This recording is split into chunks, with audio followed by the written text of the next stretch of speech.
Welcome everybody, my name is Desmark and today I'm going to provide an update on Bailey Mark III. Mark III is currently looking like a really significant improvement to Mark 1 and 2 because as you can see it's much more stronger. I added some rims, like these are some rims, and I'm going to use some screws to screw on the wheels.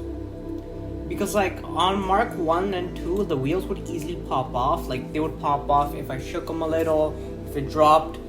And yeah, that's why I made some custom rims that are gonna go around. It's gonna be really nice. It's gonna be nice. Can't even lie. Also, the base couldn't handle the weight. The weight wasn't that much either.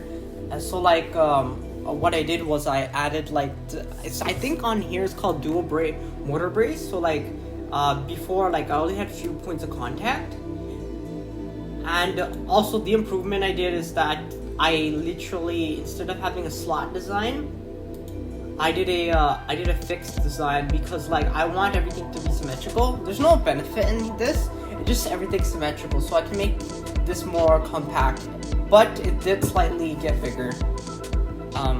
But I just wanted to make it slightly bigger. Yeah, this brace literally makes this super strong.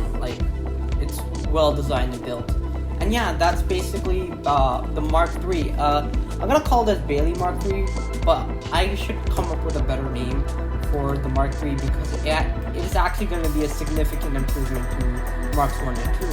And yeah, that's the video. That's the improvements I made. I will give you any future updates when I make this robot or make any significant changes to the design. I'm currently working on the other parts that have the electronics and stuff, so I will provide an update video later once I finish that. And yeah, if you like this video, like the video. If you dislike and have a wonderful day. Bye.